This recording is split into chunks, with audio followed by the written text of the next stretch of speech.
அதிமுகவுக்கு booth committee இருக்கும். 2 தொகுதிக்கு பூத் கமிட்டி பாஜக இருக்கா. அப்போ பூத் கமிட்டி இருக்கக்கூடிய ஒரு கட்சிக்கு 17.4%, பூத் கமிட்டியே தமிழ்நாட்டில் இல்லாத கட்சிக்கு 18% வாக்குகளை சொல்லுவது தன்னுடைய முதலாளிக்கு நன்றி கடனா தான் புதிய தலைமுறை அந்த கருத்து கணிப்பு வெளியிட்டு இருக்கிறத நம்ம பார்க்கணும். புதிய தலைமுறை கருத்து கணிப்புகள் சொல்லியிருப்பது என்பது 18% பாரதிய ஜனதா கட்சி அது சார்ந்த கூட்டணிகளுக்கு வரும்.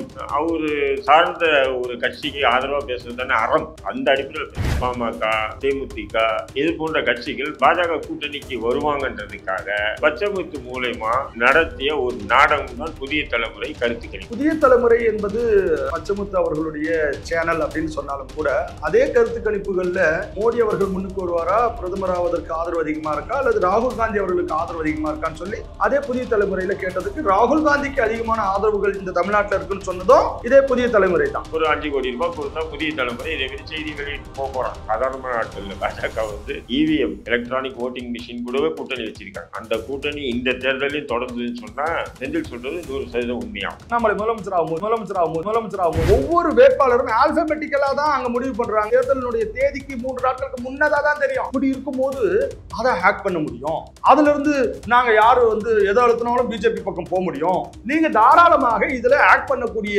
அந்த வாய்ப்பு இருக்கிறதா சொன்னீங்கன்னா அதை செய்து காட்டுங்கன்னு சொல்லி கேட்டாங்க எலெக்ஷன் கமிஷன். செட்டிங் அப்படிதான் பண்றாங்க. தாமரைக்கு மட்டும் ஒரு 10 ஓட்டுக்கு 4 ஓட்டு அங்க வேற மாதிரி ஒரு செட்டிங் நடந்திருக்கு. அதே திமுக இங்க உள்ளாட்சி தேர்தல் நடக்கும்போது ஏன் இவிஎம் மிஷின்ல இங்க தேர்தல் நடத்தினாரு? அப்ப இவிஎம் மிஷின் மூலமாக வெற்றி பெற்றார் உள்ளாட்சி தேர்தல் திமுக சொன்னா ஏத்துப்பாங்களா?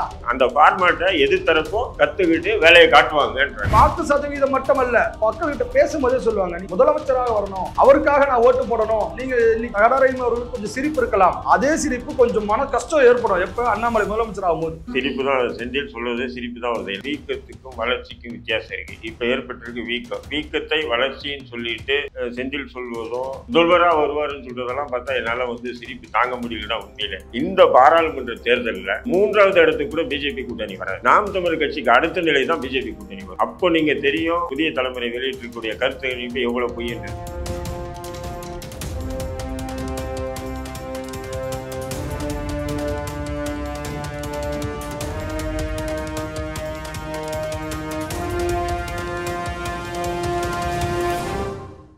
Study in Singapore, Mauritius. Easy entry to Canada, UK, Europe, Australia, New Zealand. For admission contact 7904-710-512.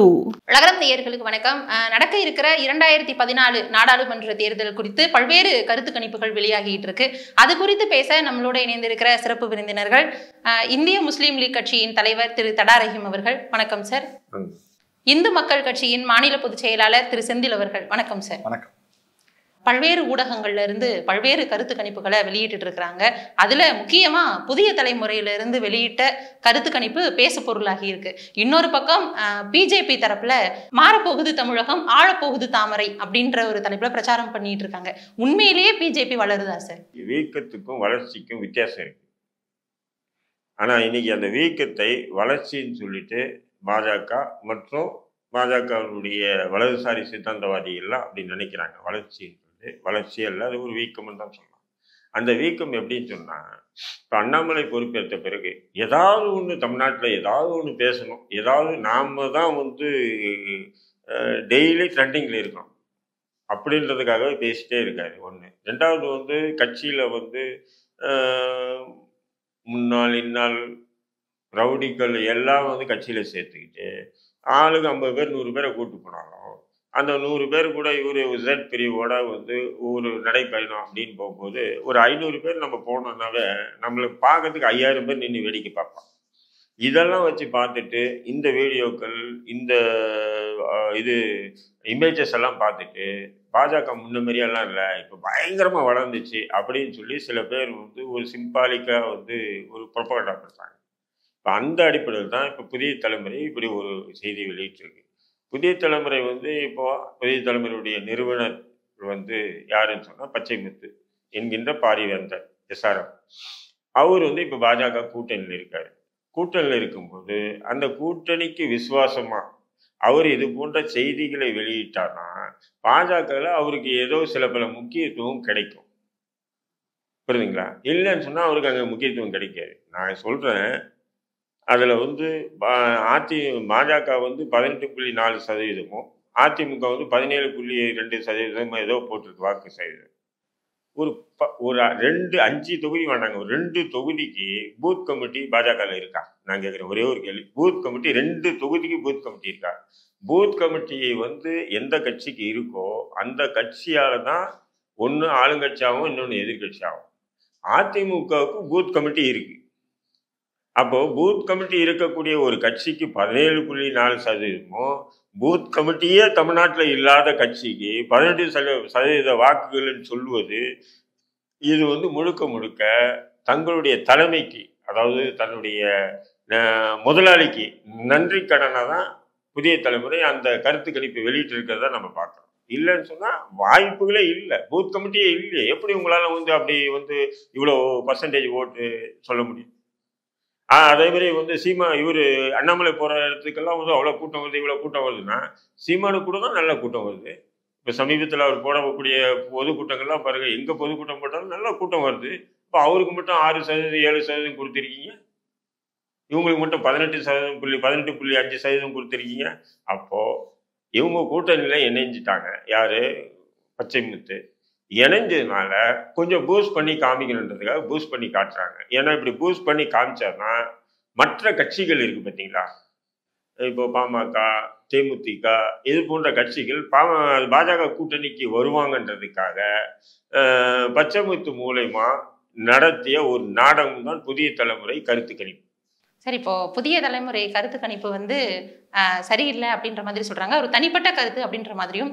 அதே நேரத்துல பிஜேபியில இப்போ பாத யாத்திரை தான் முக்கியமா பார்க்கப்படுது, அதுவே கூட ஒரு கூட்டணிக்காக தான் ஏற்படுத்தக்கூடியது அப்படின்ற மாதிரி சொல்றாங்க. அதற்கு நீங்க என்ன சார் சொல்ல வரீங்க? தமிழகத்துல பாரதிய ஜனதா கட்சி கால் ஊன்ற முடியாதுன்னு சொல்லி அனைத்து கட்சிகளும் பல கட்சிகள் பேசிட்டு இருந்தாங்க. அதுக்கப்புறமா அவர்களுக்கு 5% கூட வாக்கு வங்கி இல்லை என்று சொல்லி பேசிட்டு இருந்தாங்க. ஆனால் இன்றைக்கு இருக்கக்கூடிய கருத்து கணிப்புகள் அப்படிங்கிறத தாண்டி மக்கள் மத்தியிலும் அல்லது பல்வேறு அரசியல் நிபுணர்கள் மத்தியில பேசும்போது அவங்களே தெளிவுபடுத்திட்டாங்க, இரட்டை இலக்கு, அதாவது 10% மேலத்தான் பாரதிய ஜனதா கட்சிக்கு வாக்கு வங்கி உருவாகி இருக்கிறது, அதுக்கு மேலதான் அவங்க வருவாங்கன்னு சொல்லி இந்த கருத்து கணிப்புகளும் கூடுதலாக அது அந்த உண்மையை நமக்கு உணர்த்துகின்றது. புதிய தலைமுறை என்பது இவர் பச்சைமுத்து அவர்களுடைய சேனல் அப்படின்னு சொன்னாலும் கூட அதே கருத்து கணிப்புகள்ல மோடி அவர்கள் முன்னுக்கு வருவாரா, பிரதமராவதற்கு ஆதரவு அதிகமா இருக்கா, அல்லது ராகுல் காந்தி அவர்களுக்கு ஆதரவு அதிகமா இருக்கான்னு சொல்லி அதே புதிய தலைமுறையில கேட்டதுக்கு ராகுல் காந்திக்கு அதிகமான ஆதரவுகள் இந்த தமிழ்நாட்டில் இருக்குன்னு சொன்னதும் இதே புதிய தலைமுறை தான். அப்ப இந்த புதிய தலைமுறை என்று சொல்வதனாலே அல்லது இவர் பச்சைமுத்து அவர்கள் அதற்கு முதலாளியாக இருக்கின்ற காரணத்தினாலே அவர்கள் சொல்வதெல்லாம் பார்த்தீங்கன்னா பாஜகவுக்கு தான் ஆதரவுன்னு சொல்றது வந்து ஏற்புடையதல்ல. கருத்து கணிப்புகள் என்பது இந்த ஏபிடி என்கின்ற இன்னொரு கருத்து கணிப்புகள் சொல்லியிருக்கிறாங்க. அதனால பல கருத்து கணிப்புகள் என்பது அங்க இருக்கக்கூடிய மக்கள் மத்தியிலே சென்று பலதரப்பட்ட மக்கள் மத்தியிலே கருத்துக்களை கேட்டு அவர்களிடம் கலெக்ட் பண்ண விஷயத்தை வச்சு அவங்க சொல்லுவாங்க. இப்படி அந்த புதிய தலைமுறையின கருத்து கணிப்புகள் சொல்லியிருப்பது என்பது 18% வந்து பாரதிய ஜனதா கட்சி அது சார்ந்த கூட்டணிகளுக்கு வரும், அதிமுகவுக்கு 17% சொல்லியிருக்கிறாங்க. எண்மண் எண் மக்கள் யாத்திரையினுடைய கூட்டம் பார்த்தீங்கன்னா ஏதோ 500 பேர் வந்தாலே பெரிய கூட்டம் சொல்றாங்க. இன்னும் வந்து நான் நேரடியாக சென்று பார்த்தவன் என்ற முறையில சொல்கின்றேன், 1000 கணக்கான மக்கள் கூட வருவது மட்டுமல்லாமல் எந்தவித சினிமா நடிகர்கள் வந்தா எப்படி ஒரு ஆரவாரமாக பொதுமக்கள் சென்று பார்க்கக்கூடிய அந்த ஆசை இருக்கும். அதுக்கப்புறம் அது கலைஞர் அவர்களுக்கு அப்புறமா, ஜெயலலிதா அம்மையாருக்கு அப்புறமா, எம்ஜிஆர் இவர்களுக்கு அப்புறமா பாத்தீங்கன்னா எந்த தலைவருக்கும் ஒரு தனிப்பட்ட அந்த கிரியாசிட்டி இல்லை. அது பார்த்த உடனே அப்படி பார்த்து அவர் இடத்துல போய் பேசணும், அவர் இடத்துல கை கொடுக்கணும், அவர் இடத்துல ஒரு போட்டோ எடுக்கணுங்கிற அந்த ஒரு ஆர்வம் இப்ப இருக்கக்கூடிய இளைய மன்னர் நம்முடைய உதயநிதி அவருக்கு கூட இல்லைங்க. அதற்குதான் அவரு முன்னக்கூட்டியே சீமான் அவர்கள் போனா கூட இதே மாதிரியான கூட்டம் வரும்னு சொல்றாரே சார். சீமான் அவர்கள் இடத்துல இருப்பது எல்லாம் பாத்தீங்கன்னு சொன்னாக்க அந்த தமிழ் உணர்வின் காரணமாக இருக்கக்கூடிய இளைஞர்கள் அவர் இடத்துல போறாங்க. அப்ப கூட நான் என்ன சொல்றேன்னா, திமுக அதிமுக கிட்ட இல்ல. இன்னைக்கு எடப்பாடியார் அவர்கள் போகும்போது அவர் கட்சிக்காரங்க வருவாங்க, ஸ்டாலின் அவர்கள் போகும்போது அவருடைய கட்சிக்காரர்கள் வருவாங்க. ஆனால் அண்ணாமலை அவர்களோ அல்லது சீமான் அவர்களோ போகும் பொழுது பொதுமக்கள் அவர்கள் இடத்திலே வந்து புகைப்படம் எடுத்துக்கொள்ள வேண்டும் அண்ணா என்று ரொம்ப ஆர்வம் காட்டுகிறார்கள் என்று சொன்னால் தமிழர்கள் விரும்புகின்ற தலைவர்களாக இன்றைக்கு அண்ணாமலை அவர்கள் இருக்கின்றார். உண்மையிலே சீமான் அவர்களுக்கும் அந்த தனிப்பட்ட ஒரு ஈர்ப்பு என்பது இருக்குது, இல்லைன்னு நான் சொல்லல, நானும் இருக்குதுன்னு சொல்றேன். ஆனால் இன்னைக்கு மற்ற இந்த திராவிட கட்சிகளுக்கு மாற்றாக ஒரு தலைவர் வரமாட்டாரா? இந்த திராவிட கட்சிகள் மாற்றி மாற்றி இந்த தமிழ்நாட்டை கொள்ளையடித்துக் கொண்டிருக்கின்றார்களே, இவர்களிடத்திலிருந்து விடுபடுவதற்கு, இந்த தமிழகம் விடுபட வேண்டும், தமிழகத்தில் ஒரு மாற்றம் ஏற்பட வேண்டும் என்ற ஒரு சொல்ல வரும்போது அதற்கான தகுதியான தலைவர் யார் என்று சொன்னால் அண்ணாமலையை மக்கள் ஏற்றுக்கொண்டிருக்கின்றார்கள். இந்த வாக்கு சதவீதம் மட்டுமல்ல, உண்மையாகவே மக்கள் மத்தியில நீங்க எங்கு வேண்டும் சென்றாலும் பாத்தீங்கன்னாலும் மக்கள்கிட்ட பேசும்போதே சொல்லுவாங்க, நீங்க அண்ணாமலை அவர்களை பத்தி என்ன நினைக்கிறீங்கன்னா, மிக மகிழ்ச்சியாக சிறப்பாக அவர் முதலமைச்சராக வரணும், அவருக்காக நான் ஓட்டு போடணும். நீங்க இன்னைக்கு தகடாரையும் அவர்களுக்கு கொஞ்சம் சிரிப்பு இருக்கலாம், அதே சிரிப்பு கொஞ்சம் மன கஷ்டம் ஏற்படும் எப்ப அண்ணாமலை முதலமைச்சர் ஆகும் போது, நிச்சயமாக. ஏன்னா நீங்க பூத் கமிட்டி இல்லைன்னு சொல்றாரு, ரைட்டுங்க, பூத்து கமிட்டி இல்லைன்றாரு. பூத்து கமிட்டிகளை போடக்கூடிய வேலைகளை பல ஆண்டுகளாக செய்து இன்றைக்கு பல இடங்களிலே பூத் கமிட்டிகளை நிறைவு செய்திருக்கின்றார்கள் பாஜகவினர். அது மட்டுமல்லாம இப்பொழுது நடந்து கொண்டிருக்கின்றது எங்க திருப்பூர்ல இருக்கக்கூடிய மாதப்பூர்ல மிகப்பெரிய ஒரு பிரம்மாண்டமா 5 லட்சம் பேர் அமரக்கூடிய அளவிலே மிகப்பெரிய கூட்டம் முழுக்க நிரம்பி வழிகின்றது. லட்சோப லட்சம் மக்கள் அங்கு சென்று அங்கு மோடி அவர்களை பார்க்க எண்மண் எண் மக்கள் யாத்திரையுடைய நிறைவு நிகழ்ச்சியில கலந்து கொள்வதற்காக சென்றிருக்கின்றார்கள். இன்னைக்கு பூத்து கமிட்டி என்பதையெல்லாம் தாண்டி மக்கள் விரும்பக்கூடிய தலைவர் என்ற முறையிலே பாரத பிரதமராக மோடி அவர்கள் 3வது முறை வரப்போகிறார் என்கின்ற உறுதியான நிலை இப்ப இருக்குது. 2014 கூட பாத்தீங்கன்னாக்க மோடி அவர்கள் யார் என்று தெரியாத போதே 19% வாக்குகள் கூட்டணிக்கு கொடுத்தாங்க. பாமக இருந்துச்சு, தேமுதிக இருந்துச்சு, பிஜேபி இருந்துச்சு, இவைகள் எல்லாம் சேர்த்து திமுக அதிமுக மாற்றாக 19% வாக்குகளை பெற்றது பாஜகவினுடைய கூட்டணி கட்சி.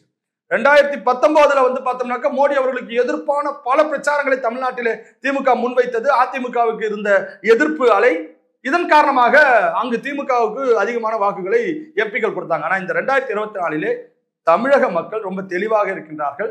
இந்த திமுகவுக்கு ஓட்டு போட்டு எம்பிக்கள் ஆனதன் மூலமாக ஒரு எம்பி ரமேஷ், கடலூர் எம்பி சிறையில் இருந்தார்.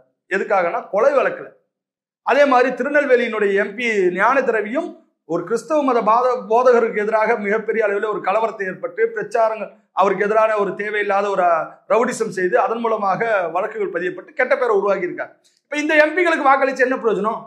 அப்ப மாற்று ஒரு படித்தவர், ஒரு நல்ல இளைஞர், ஒரு நல்ல ஒரு ஊழலுக்கு எதிராக போராடக்கூடியவர் அண்ணாமலை அவர்கள் மீது நம்பிக்கை ஏற்பட்டு இருக்கின்றது. அந்த நம்பிக்கையும் பாஜகவினுடைய உழைப்பும் இந்த தமிழகத்தில் ஒரு மாற்றம் வேண்டும் என்கின்ற நினைப்பும் அதன் மூலமாக 2 இலக்கு சதவீதத்தை கடந்து கிட்டத்தட்ட 20% கிட்ட வரும் என்பது நம்பிக்கை இருக்கின்றது. மோடி அவர்களுடைய பிரச்சாரம், அதற்கு பின் வரக்கூடிய மக்கள் மத்தியிலே செல்லக்கூடிய இந்த தேர்தல் பிரச்சார வியூகம், அதற்கப்புறம் பல்வேறு தரப்பினர் கட்சியில இணையக்கூடிய நிகழ்வுகள், விஜயதாரணி எம்எல்ஏ அவர்கள் வந்து சேர்ந்திருக்கின்றார், இன்னும் சில பேர் வரக்கூடிய வாய்ப்புகள் இருக்கின்றாங்க.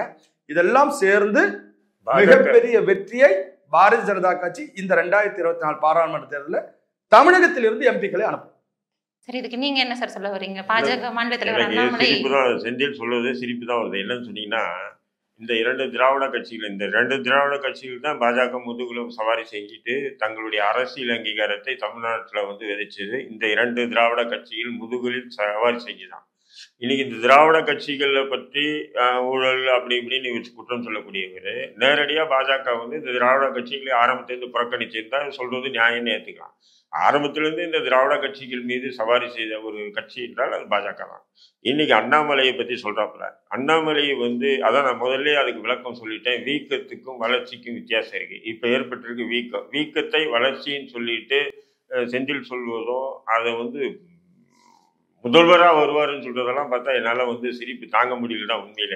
இன்னொன்று என்னென்ன விஷயம்னா, இப்போ இருக்கக்கூடிய இந்த மக்கள் நிலை, மனநிலை இருக்கு பார்த்தீங்கன்னா, இந்த பர்சன்டேஜ் எல்லாம் வெளியிட்டிருக்காங்கல்ல, இது உண்மையாக இருந்ததுன்னா இந்நேரம் பாமக பிஜேபி கூட கூட்டணி போயிருக்கும், தேமுதிக பிஜேபி கூட கூட்டணி போயிருக்கும். அது மட்டும் இல்லாமல் தமிழகத்தில் இருக்கக்கூடிய முக்கியமான கட்சிகள் எல்லாம் பிஜேபி கூட கூட்டணி இருப்பாங்க. இந்த ஓட்டு சதவீதம் 18.4% சொல்லி நான் புதிய தலைமுறை போட்டிருக்கு.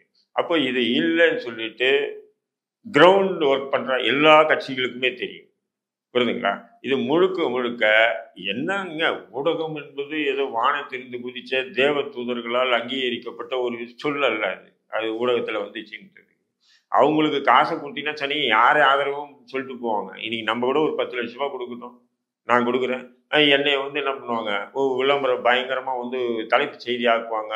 அல்லது சொன்னால் அதை வந்து ஆடாக கொடுக்குறாங்களா இல்லையா? அது எந்த ஊடகமாக இருந்தாலும் அப்படி செய்யுது. பணம் தான் அவங்களுக்கு மெயின் ஸ்ட்ரீம் மீடியா. ஏன்னா அவங்களுக்கு மாதம் 40 லட்சம் 50 லட்சம் ஒரு 10 லட்சத்துக்கு மேலே தான் அவங்க சம்பளம் கொடுக்க வேண்டிய நிலைக்கு தள்ளப்படுறாங்கன்னும் போது அவங்களுக்கு வருவாய் தேவைப்படும்போது இது போன்ற சில பல இது பண்ணால் தான் அவங்களால முடியும். அப்படி இருக்கும்போது ஒரு 5 கோடி ரூபாய் கொடுத்தா புதிய தலைமுறை இதே மாதிரி செய்தி வெளியிட்டு போகிறான். இதுதான் இப்போ இன்னொன்று சொல்லிட்டாரு, இது இப்போ பிரதமர் மோடியும் ராகுல் காந்தியை வச்சு சொன்னாங்கல்ல, அதை வந்து இப்படி ஏன்னு சொன்னால் தமிழகம் ஒட்டுமொத்தமும் பூசணிக்காய் சோத்தில் மறைக்க முடியாது இல்லையா? கொஞ்சம் கொஞ்சம் மறைக்கிற மாதிரி முயற்சி பண்ணலான்றது தான் இவங்களுடைய திட்டம். நான் சொல்றேன், இந்த பாராளுமன்ற தேர்தலில் அதாவது 3வது இடத்துக்கு கூட பிஜேபி கூட்டணி வராது. நாம் தமிழர் கட்சிக்கு அடுத்த நிலை தான் பிஜேபி கூட்டணி வரும். அப்போ நீங்க தெரியும் உங்களுக்கு இந்த புதிய தலைமுறை வெளியிட்டிருக்கக்கூடிய கருத்து கணிப்பு எவ்வளவு பொய்ன்றது. இன்னொன்று, இது வந்து நான் வந்து மக்களுடைய கள நிலவரத்தை சொல்றேன். ஆனா இவங்க கிட்ட இன்னொன்று முக்கியமா ஒரு விஷயம் இருக்கு. ஏன்னா இவங்க கூட்டணி வந்து இவிஎம் கூட கூட்டணி வச்சிருக்காங்க. சாதாரணமான ஆட்கள்ல பாஜக வந்து இவிஎம் எலக்ட்ரானிக் ஓட்டிங் மிஷின் கூடவே கூட்டணி வச்சிருக்காங்க. ஒரு கால் அந்த கூட்டணி இந்த தேர்தலையும் தொடர்ந்துன்னு சொன்னா அண்ணா இவர் செந்தில் சொல்றது 100% உண்மையாகும். ஏன்னா கடந்த சில மாதங்களுக்கு முன்னாடி 5 மாநில இடைத்தேர்தல் நடந்தது. இந்த 5 மாநில இடைத்தேர்தல் குறிப்பாக அதில் மத்திய பிரதேசத்தினுடைய தேர்தலில் வந்து காங்கிரஸ் தான் ஆட்சி அமைக்குதுன்னு அத்தனை ஊடகங்களும் செய்தி வெளியிட்டாங்க.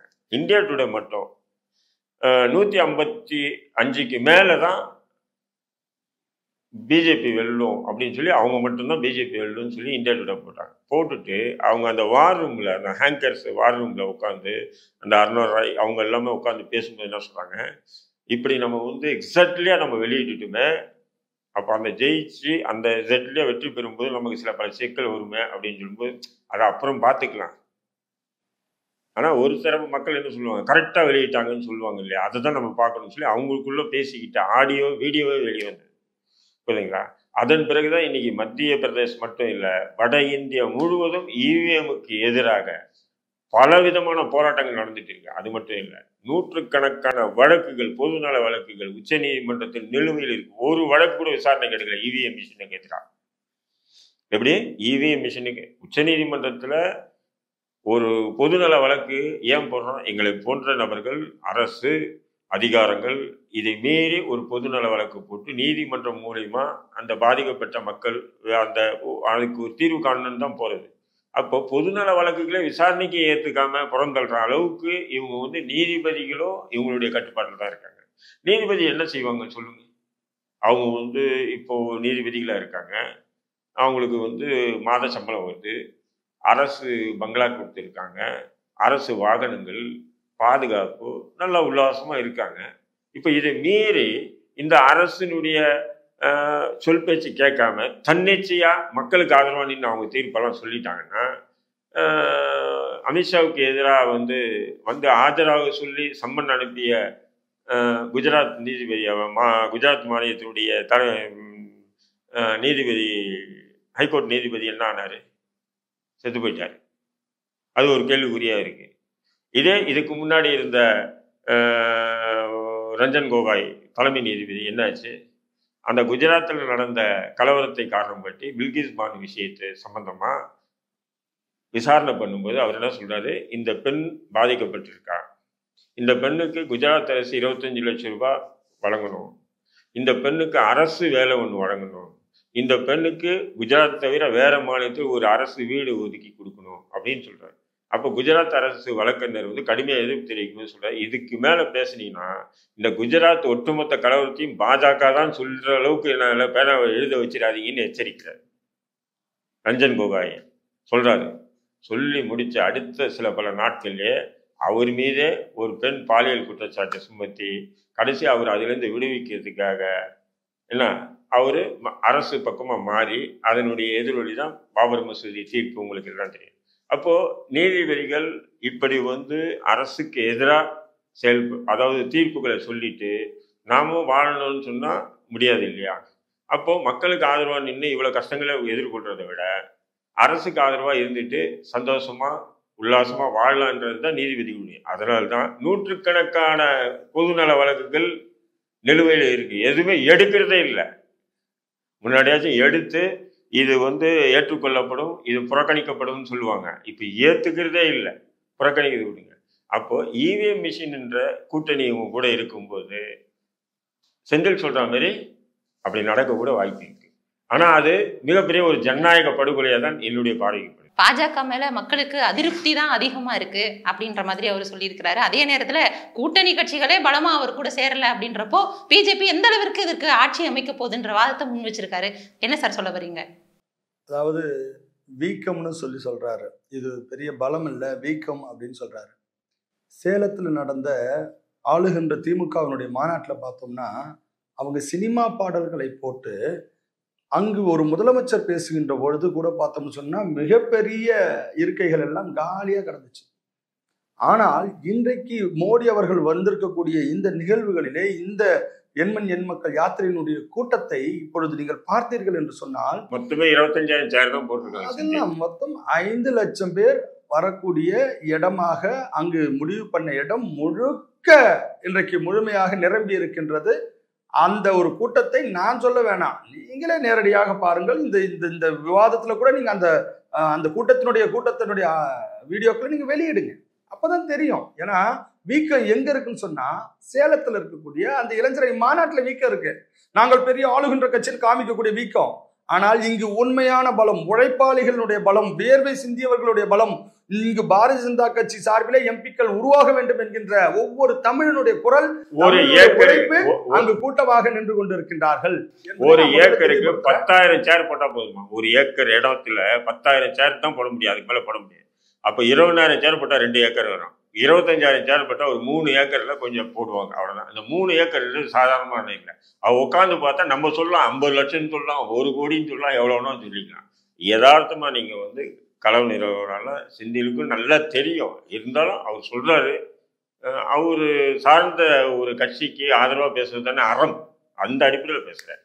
அதாவது 1000 ஏக்கர் நிலத்துல முழுக்க அந்த ஏற்பாட்டுக்கான அந்த முழு இடமும் பாத்தீங்கன்னா 1000 ஏக்கருக்கான நிலம்.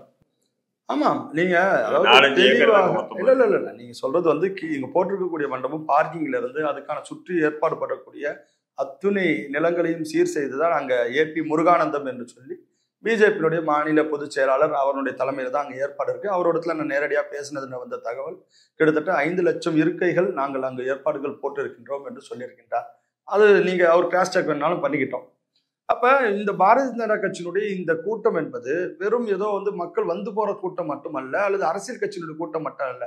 தமிழ்நாட்டிலே எப்படியாவது ஒரு மாற்று ஒரு சக்தி உருவாகாதா என்கின்ற ஏக்கம் தான் அங்க அவ்வளவு கூட்டமா வெளியே வந்துட்டு இருக்காங்க. இன்னைக்கு ஒரு சாதாரணமாக மற்ற கட்சிகளுடைய கூட்டம், அப்ப நீங்க திருமாவளவன் அவர்கள் போடுகின்ற கூட்டமா இருக்கட்டும், அல்லது சேலத்துல நடந்த கூட்டமாக இருக்கட்டும், அதை விட பல மடங்கு கூட்டம் பாரதிய ஜனதா கட்சிக்கு இந்த தமிழ்நாட்டில் வந்திருக்கு.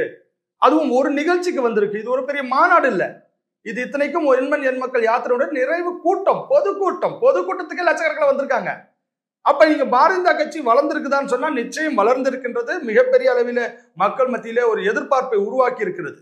இவிஎம்மோடு நாங்க கூட்டணி வச்சிருக்கோம்னு சொல்றாரு.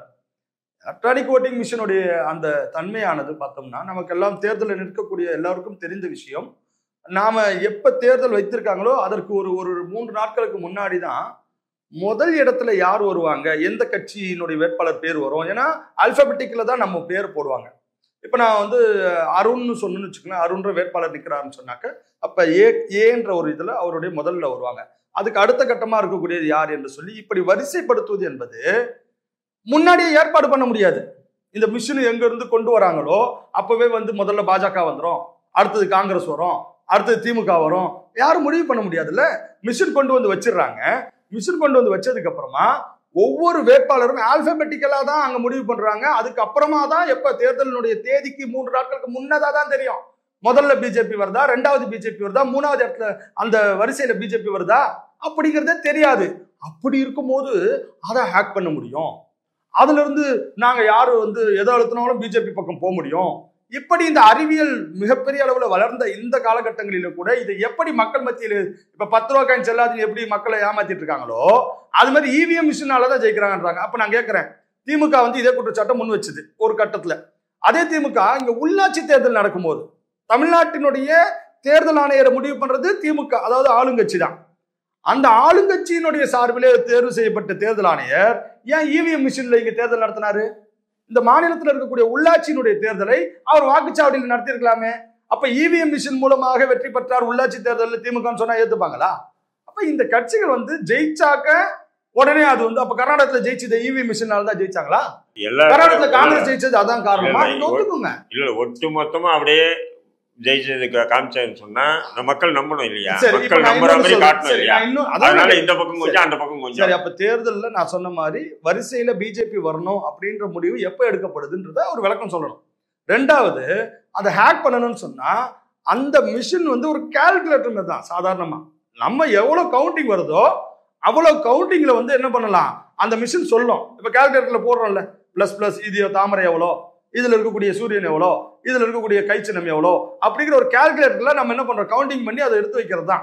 அதுல எந்த விதமான, இப்ப நம்ம மொபைல்ல இருக்குனாக்க மொபைல்ல வந்து நீங்க கனெக்ஷன் இருக்கலாம், சிம் கார்டு இருக்கணும், மொபைல்ல ஒரு எலக்ட்ரானிக் சிப் இருக்கணும். அந்த மாதிரி எந்த விதமான சிப்புமே அதுல இல்லாத போது எப்படி அதை ஹேக் பண்ண முடியுங்கிறது ஒன்னு தெளிவா எலெக்ஷன் கமிஷன் சொல்லியிருக்கு. அப்படி எலெக்ஷன் கமிஷன் இன்னொரு விஷயத்தை முன் வச்சது என்னன்னா, நீங்க தாராளமாக இதுல ஹேக் பண்ணக்கூடிய அந்த வாய்ப்பு இருக்கிறதா சொன்னீங்கன்னா வந்து அதை செய்து காட்டுங்கன்னு சொல்லி லைனா மிஷினை வச்சு நீங்க வந்து அது மாதிரி உங்களுக்கு எதிர்ப்பு இருந்ததுனாக்கா, உங்களுக்கு அந்த மாதிரி வாய்ப்புகள் இருக்குது, ஹேக் பண்ண முடியும் அப்படின்னு சொன்னாக்க நீங்க வந்து அதை நிரூபிச்சு காட்டுங்கன்னு சொல்லி கேட்டாங்க எலெக்ஷன் கமிஷன். போகலையே. அண்ணன் தளரையும் அவர்கள் அன்னைக்கு போயிருந்தாருன்னா உண்மையிலேயே சொல்றேன், பாஜக இவிஎம் மிஷினுக்கு எதிராக வந்து ஜெயிச்சதுன்னு சொல்றதுக்கு நான் இன்னைக்கு ஏத்துப்பேன். அன்னைக்கு அங்க போக முடியல, அன்னைக்கு எந்த ஆம் ஆத்மி சொல்லிச்சு, ஆனா அங்க போகல, மற்ற கட்சிகள் குற்றம் சாட்டுறாங்க, போகல. அப்ப இவைகள் எல்லாம் போகாமல் வெறும் பாஜக ஜெயித்து விட்டது என்று சொன்னால் இவிஎம் மிஷினால் தான் ஜெயித்துன்னு சொல்றதும், மற்ற கட்சிகள் காங்கிரஸ் எல்லாம் ஜெயிச்சாக்க அந்த காங்கிரஸ் கட்சிக்கு பாஜகவுக்கு எதிராக அங்க வந்து மக்கள் வாக்களிச்சிட்டாங்கன்னு சொல்றதும், இது முழுக்க முழுக்க முழுக்க விஞ்ஞானத்தையும் இந்த இந்திய நாட்டினுடைய தேர்தல் ஆணையத்தையும் அவமானப்படுத்துற விதமா தான் நான் பாக்குறேன். ரெண்டாவது, நீதிபதிகள் வந்து இதுக்கு முடிவு பண்ணலன்னு சொல்றாங்க. நீதிபதிகள் பொறுத்த வரைக்கும் சட்டத்துக்கு உட்பட்டு அவர்கள் எப்படி சொல்ல வேண்டுமோ அந்த சட்டத்துக்கு உட்பட்டு அவர்களுடைய தீர்ப்புகளை எழுதுவார்கள். நீங்க நிறைய விஷயங்கள் நாம் சொல்லுவோம். உண்மையிலேயே சொல்ல போனாக்க ஒரு படுகொலை நடந்திருக்கும். அந்த படுகொலை நடந்த பிறகு முறையான சாட்சியங்களை வந்து நீங்க நிரூபிக்க முடியாத காரணத்தினாலே இங்கிருந்து நான் இந்த விஷயத்துல இவரை குற்றவாளி என்று சொல்ல முடியாது விடுவிக்கிறாங்க. இப்ப என்ன அர்த்தம், நாம வந்து ஒரு குற்றவாளின்னு சொல்லி ஒரு வந்து நிரபராதி தண்டிக்கப்பட்டு விடக்கூடாது என்பதுதான் நம்ம சட்டமே. அதை தாண்டி நீங்க வந்து இப்ப ஒரு சம்பவம் நடந்துச்சுன்னா அந்த குற்றத்தை நிரூபிக்கப்பட வேண்டுமா என்று சொன்னால் அப்படி முடியாது. அதே சமயத்திலே நீதிபதிகளை பொறுத்த வரைக்கும் எந்த அளவிற்கு சட்டத்துக்கு உட்பட்டு நீதி வழங்க முடியுமோ அந்த அளவுக்கு நீதியை வழங்கி கொண்டிருக்கின்றார்கள். அதுல ஒரு சில தவறுகள் இருக்கலாம், நான் இல்லை என்று நான் சொல்லிவிட முடியாது. ஆனால் அதுக்காக ஒட்டுமொத்த நீதியரசர்கள் சொல்லக்கூடியதும் அல்லது நீதி வழங்கக்கூடியதும் இவைகள் எல்லாம் வந்து பிஜேபிக்கு ஆதரவா இருக்குன்னு சொன்னா இது என்ன? அப்ப எலக்ட்ரானிக் மிஷின், இப்ப இந்த எலக்ட்ரானிக் பாண்டு இந்த தேர்தலுக்கு வந்து நிதி கொடுக்கக்கூடிய கட்சிகளுக்கு நிதி கொடுக்கக்கூடிய இந்த எலக்ட்ரானிக் பாண்ட் வந்து தடை பண்ணணும்னு சொல்லியிருக்கு. அப்ப பாஜக கொண்டு வந்தது ஏன் தடை பண்ணுச்சு? அப்ப நீங்க அந்த இடத்துல நீதிபதிகளை வந்து பிஜேபி சொல்றது கேட்கலையா? அதெல்லாம் கிடையாது. பிஜேபியாக இருந்தாலும் எந்த கட்சியாக இருந்தாலும் நீதிமன்றத்தில் நீதி வழங்குவது என்பது அவர்கள் சட்டத்துக்கு உட்பட்டு வழங்குகிறார்கள். அது ஒன்று பிஜேபிக்கு ஆதரவா இருக்கும், ஒன்று பிஜேபிக்கு எதிராக இருக்கும். எது வந்தாலும் நீதி வழங்கி இருக்கிறார்கள் என்று சொன்னால் அதை நாம் ஏற்றுக்கொள்ளக்கூடிய சூழ்நிலை நமக்கு எல்லாம் ஏற்றுக்க வேண்டியது தான் இந்த அரசியலமைப்பு சட்டம். அதுக்குட்பட்டு தான் பாரதிய ஜனதா கட்சி தன்னுடைய அரசியல் வேலைகளையும் வெற்றி வாய்ப்புகளையும் கிடைச்சிட்டு இருக்குது மக்களுக்கு. ஆனால் பிஜேபி ஜெயிச்சிருச்சுன்னா இவிஎம் மிஷின் மேல வந்து அதுதான் காரணம்னு சொல்றதும், தோத்துடுச்சுன்னா பிஜேபி தோத்துடுச்சு மண்ணை கவிச்சுன்னு சொல்றதும், இது எந்த மாதிரியான அரசியல்ன்றது எனக்கு தெரியும். சரி, இப்போ நீங்க கேட்ட கேள்விக்கு வந்து அவர் பதில் சொன்னாரு. அது மட்டும் இல்லாம மக்கள் கூட்டம் வந்து ரொம்ப அதிகமா இருக்குன்னு சொன்னாரு. கடந்த கால ஆட்சிகளை பார்க்கும் பொழுது அதை ஒப்பிட்டு பார்க்கும் பொழுது மக்கள் கூட்டம் வந்து அவருக்கு ஆதரவா இருக்குன்றது தெரிவிக்குதா? ஒரு மத்தியில ஒரு கட்சி ஆளுதுன்னு போது 10 கம்பெனி, முக்கியமான கம்பெனிக்கு போனை போட்டு நீ இத்தனை பேரை நீ சார்பாக அனுப்பணும்னு சொன்னா அனுப்பிதானே ஆகணும். வேற என்ன வழி? இல்லைன்னா ஐடியும் அடுத்த நாள் வண்டி தூக்கிட்டு வந்துருவாங்களாமா. ஒன்றும் இல்லை, சோசியல் மீடியாவில் செந்தில் வந்து ஹிந்தியெல்லாம் பார்க்குறாரா இல்லையான்னு தெரியல. நான் நிறைய பார்ப்பேன் ஹிந்தி இதெல்லாம். அதில் வந்து எப்படின்னு சொன்னால், ஒருத்தர் வீட்டில் இருக்காரு, திடீர்னு ஐடியும் வராங்க. ஒருத்தர் வராது, என்ன சார் அப்படின்னு, நான் ஐடின்றேன், இன்கம் டேக்ஸ். இன்னொரு குரூப் வருது, நீங்கள் யார் சார்? நான் இடி அப்படின்ட்டாங்க. அப்படியா, என்ன விஷயம்? இல்லை சார், சோதனை பண்ணோம் வீடு அப்படின்னு. ஒரு நிமிஷம் இருங்கன்னு உள்ளே போகிறாரு. உள்ளே போயிட்டு நம்ம கழுத்தில் வந்து செந்தில் மாதிரி பாஜக ஒரு துண்டை போட்டு வந்து நிற்கிறார். இப்போ என்ன சொல்லுங்க அப்படின்னு. சாரிங்க, நாங்கள் பக்கத்து வீட்டுக்கு வந்துட்டோம், நம்பர் தெரியாமல் உங்கள் வீட்டுக்கு வந்துட்டோம். இதுதான் இந்த நிலை இருக்குது. அப்போது ஐடியை கொண்டு இவங்க என்ன பண்ணுறாங்கன்னு சொன்னால், யாரையும் அவங்க பக்கம் மாற்றலாம். இன்னைக்கு பாருங்க, காங்கிரஸாக இருக்கட்டும், மற்ற சிறு பெரு கட்சிகளுடைய தலைவர்கள், பாஜக இணையிற கோஷ்டி எல்லாமே பாருங்க, தொடர்ந்து அந்த கட்சிகளில் இருந்து பல்லாயிரம் கோடியை வந்து சம்பாதிச்ச நபர்கள் தான் இவங்க போய் பாஜக இணையிறாங்க. இப்போ இதுல மகாராஷ்டிராவில் தேசியவாத காங்கிரஸ் கட்சியினுடைய துணைத் தலைவராக இருந்தவர் அஜித் பவார், சரத்பவாருடைய அண்ணன் மகன் அஜித் பவார்.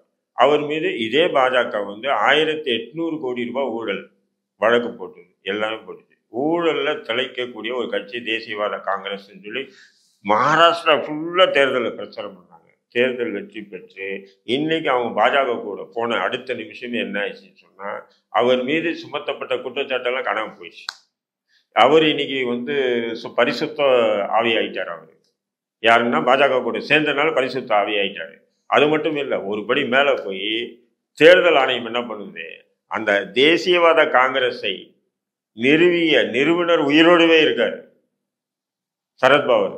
அவர் இருக்கும்போதே இப்போ தேசியவாத காங்கிரஸ் கட்சியும் அந்த சின்னமும் அஜித் பவாருக்கு தான் உரிமை இருக்கு, இவருக்கு இல்லைன்னு சொல்லி என்ன பண்றான், தேர்தல் ஆணையம் உத்தரவு போடுறான்.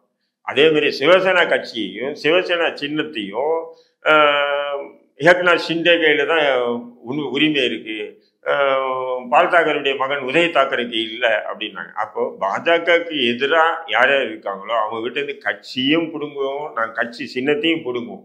என்னன்னா அவங்களுக்குள்ள இருக்கக்கூடிய சில பல முரண்பாடுகளை நாங்கள் விதைச்சு நாங்கள் அதை செய்வோம்னு சொல்லி மகாராஷ்டிராவில் இன்னைக்கு நடந்துட்டு வரக்கூடிய விஷயம். இதெல்லாம் வந்து அதிகார துஷ்பிரகம் இல்லையா? இது சொன்னப்பல இன்னொன்று என்னன்னு சொன்னீங்கன்னா, அந்த அதாவது முறையாக தான் வரும். அதாவது தேர்தல் கமிஷன்ல ஆனா ஈனா ஈ இப்படி முறையாக தான் வரும். அப்படி இருக்கும்போது எப்படி போய் அந்த நேரத்தில் செட்டப் அது என்னன்னு சொன்னா, அந்த ரேடியம் அந்த இது இருக்கு பார்த்தீங்களா, அது இன்னொரு பேர் சொல்லுவாங்க. அந்த ரேடியம் இதை வந்து கூட்டிட்டு அந்த எலக்ட்ரானிக் மிஷின்லேயே வந்து செட்டிங்கே அப்படி தான் பண்ணுறாங்கன்னா, அந்த தாமரைக்கு மட்டும் அப்படி செட்டிங் பண்ணிட்டாங்கன்னா அந்த ஓட்டு 2 ஓட்டு 3 ஓட்டு மாறணும் போது ஒரு 10 ஓட்டுக்கு 4 ஓட்டு அங்கே வேற மாதிரி ஒரு செட்டிங் நடந்திருக்கு. இது நான் மட்டும் சொல்லலை. இப்போ முன்னாள் ஜனாதிபதியாக இருந்த அப்துல் கலாமுடைய ஆலோசகர் பொன்ராஜ் வந்து அழகான முறையில் விளக்குறார். அதுவும் எப்படி விளக்குறார், தேர்தல் ஆணையத்திலே போய் ஒரு மிஷினை வாங்கிட்டு வந்திருக்காரு. வாங்கிட்டு வந்துட்டு அந்த தேர்தல் மிஷினில் எப்படியெல்லாம் முறைகேடு பண்ணலான்னு சொல்லி ஒரு இதுவுமே பண்ணியிருக்காரு, ஒரு வீடியோவை வெளியிட்டிருக்காரு. நீங்கள் அதெல்லாம் பாருங்கள். அது மட்டும் இல்லை, நிறைய பேர் இதேமாரி பண்ணியிருக்காங்க. சரி, தேர்தல் ஆணையத்தில் போய் எப்படி நான் மிஷினை தூக்கிட்டு போய் எப்படி நிரூபிக்க முடியுமா? அதுக்கு உண்டான டைமு எல்லாமே கொடுத்து அவங்க அதை ஏற்றுக்கணும் இல்லையா? ஏற்றுக்க யாருமே தயாராக இல்லை. நான் என்ன சொல்கிறேன், உச்சநீதிமன்றத்தில் மனுக்கள் நிலுவையில் இருக்கா இல்லையா? நிலுவையில் இருக்கும்போது விசாரணைக்கு ஏன் எடுக்கலை? புரியுதுங்களா? இப்போ சொல்றாரு இந்த தேர்தல் பாண்டு விஷயத்தை மட்டும் எதிர்த்து தீர்ப்பு சொன்னாங்க. எல்லா விஷயத்தையும் புறக்கணிக்க முடியாது இல்லையா? அது சிலதை வந்து விட்டு தான் கொடுக்க முடியும். அப்புறம் இன்னொன்று சொன்னாரு, அதாவது நீதிபதிகள் சில விஷயங்கள் அதாவது ஒரு குற்றவாளி ஒரு நிரபராதி தண்டிக்கப்படக்கூடாது என்பதற்காக நிறைய குற்றவாளிகளுக்கும் விடுதலை செய்யறாங்க நீதிபதின்னு. ஆனா நிரபராதிகள் தண்டிக்கப்பட்ட வரலாறும் இந்த இந்தியாவில் நடந்திருக்கு இல்லையா? பாபர் மசூதி விஷயத்துல பள்ளிவாசல் இடிச்சதுக்கு உண்டான ஆதாரம் இருக்கு, இடிக்கிறேன்னு சொன்னதுக்கு உண்டான ஆதாரம் இருக்கு, இடிச்சதுக்கு உண்டான வழக்கு இருக்கு, இடிச்சதுக்கு உண்டான குற்றவாளிகள் இருக்காங்க, எல்லாமே இருக்காங்க. இருந்தாலும் தீர்ப்பு யாருக்கு சாதகமாக வந்தது? ராமர் கோயிலுக்கு சாதகமாக ஆயிடுச்சு. அதனால நீதிபதிகள் எல்லாம் இன்னைக்கு வந்து தீர்ப்பு எழுதுறாங்கன்னு சொன்னா அவங்க வந்து மிகப்பெரிய ஒரு புனிதர்களோ இளைஞர்களோ, அவங்களுக்கும் பசிக்குது இல்லைங்களா? அவங்களுக்கும் சில பல ஏன்னா அந்த தீர்ப்பு சொன்ன பாபர் மசூதி தீர்ப்பு சொன்ன 3-5 நீதிபதிகள் இன்னைக்கு ஒரு இது ஆயிட்டாங்க. எல்லாருமே வந்து ஒருத்தர் மேல் சபை எம்பி ஆயிட்டாரு, இன்னொருத்தர் ஒரு குழுக்கு தலைவர் ஆயிட்டாரு, இன்னொருத்தர் அதேமாரி ஒரு குழுக்கு தலைவர் ஆயிட்டாரு. அதில் வந்து இப்போ சந்திரசூட் வந்து தலைமை நீதிபதி ஆயிட்டாரு. எல்லாருமே வந்து அவங்களுக்கு என்ன அசைன்மெண்ட் கொடுத்தாங்களோ அதை நிறைவேற்றிட்டு அவங்களுக்கு உண்டான முழுக்க அனுபவிக்கிறாங்கன்னு சொல்லுங்க. ஆக இந்த இதில் வந்து செய்யவே முடியாதுன்னு சொல்ல முடியாது. நிறைய டெஃபினேஷன்கள் இன்னைக்கு யூடியூப்ல நீங்கள் திறந்து பாருங்க, அவ்வளோ டெஃபினேஷன் கொடுக்குறாங்க விஞ்ஞானிகள் எல்லாமே. இது மிகப்பெரிய தவறு. அது மட்டும் இல்லை, இதை முதல்ல இந்த இவிஎம் மிஷினை தயாரித்த ஜப்பான் கூட புறக்கணிச்சுட்டான். இதை விஷயத்தை ஏன் புறக்கணிக்கிறாங்க? இப்போ இதில் முறைகேடு பண்ணலான்றதுக்காக புறக்கணிக்கிறான். அமெரிக்கா போன்ற வல்லரசுகள் புறக்கணிக்கிறான். இவர் சொல்றாரு இன்னைக்கு நவீன விஞ்ஞானம் தான். அந்த நவீன விஞ்ஞானத்துக்கு முதன்மையான நபர்கள் இவங்க எல்லாமே. பிரிட்டன், பிரான்ஸ், பெரிய பெரிய நாடுகள், வல்லரசுன்னு சொல்லக்கூடிய அத்தனை நாடுகள், சீனா உட்பட எல்லாமே புறக்கணிச்சுட்டான். இன்னைக்கு சீனாவுடைய மக்கள் தொகையெல்லாம் பார்த்தா இந்தியாவோட எங்கேயுமே அவ்வளோ மக்கள் தொகை இருக்காங்க. அவங்க கூட புறக்கணிச்சிட்டாங்க, எல்லா நாடும் புறக்கணிச்சிட்டாங்க. இந்தியா உட்பட சில சின்ன நாடுகள் மட்டும்தான் இதை வந்து இது பண்ணுது. அதில் இந்தியா வந்து இதை விட மாட்டேன் அப்படின்னு சொல்லிட்டு, ஏன் பாஜக வந்து சரி எல்லாரும் மக்கள் விரும்புகிறாங்க, நீங்கள் மக்கள் விரும்புகிற ஆட்சி தானே கொண்டு வரீங்க, மக்கள் விரும்புகிறாங்க, நிறைய மக்கள் ஊர்வலம் போகிறாங்க, இவிஎம்முக்கு எதிராக பிரச்சாரம் பண்ணுறாங்க, நீங்கள் அதை தூக்கி போடுங்க, ஓட் சீட்டு இருந்தால் நீங்களும் தான் ஜெயிக்க போகிறீங்க, ஜெயிங்க. ஏன் அதை வந்து இவிஎம் மிஷின்னு சொன்னால் அப்படி ஒரு முடியாது, இவிஎம் மிஷினில் முறைகேடே இல்லை. நீங்கள் இன்னைக்கு உங்களுடைய நவீன தொழில்நுட்பத்தை பயன்படுத்தி இவிஎம் உங்கள் பக்கம் மாற்றிருக்கீங்க. இது இப்படியே போவாது. வல்லவனுக்கும் வல்லவன் இருப்பான், அவன் என்ன பண்ணுவான், இன்னொரு பக்கம் திருப்பத்துக்கும் வாய்ப்பு இருக்கு. அப்போ நீங்கள் கொய்யாமையான்னு கத்துறதுக்கும் வாய்ப்பு இருக்கு. இது அதாவது இன்னைக்கு இவிஎம் மிஷின் இவங்க ஒன்று ரெடி பண்ணுறாங்கன்னா எது தரப்பும் வாய்ப்பு இருக்கு. ஏன்னா எலக்ட்ரானிக்ல எதுவும் எப்பவும் செய்யலான்றது இருக்கு நிதர்சனம், புரியுதுங்களா? அப்படி இருக்கும்போது இப்போ எது தரப்பும் அதை செஞ்சுட்டாங்கன்னு சொன்னால் அப்போ இவங்க வேண்டான்னு சொல்லுவாங்க. நிச்சயம் அது ஒரு காலம் வரும் பாருங்க. நீங்கள் நம்ம உட்காந்துட்டு இப்போ செந்தில் உட்காந்துட்டு அப்போ செந்தில் கேட்குற கேள்விக்கு நான் கேட்குற கேள்விக்கு செந்தில் பதில் சொல்லணும். அந்த நிலை உருவாகும். ஏன்னா எலக்ட்ரானிக்ல எந்த நேரத்தில் எப்படி வேணா மாறும். இப்போ அந்த ஃபார்மேட்டை இவங்க வச்சுக்கிட்டு ஆட்டம் போடுறாங்க. அந்த ஃபார்மேட்டை எது தரப்பும் கற்றுக்கிட்டு வேலையை காட்டுவாங்கன்ற மிக விரைவில். சார், இப்போ தேர்தலையே முறைகேடு நடக்குது, அதை பாஜக பயன்படுத்திக்குது அப்படின்ற மாதிரி சொல்றாங்க. மேலும் பாஜக ஆட்சியில ராமர் கோவில் தரப்புல இருந்து நிறைய அநீதிகள் இருக்கிறதா சொல்றாங்க. அதற்கு என்ன சார் சொல்ல வரீங்க?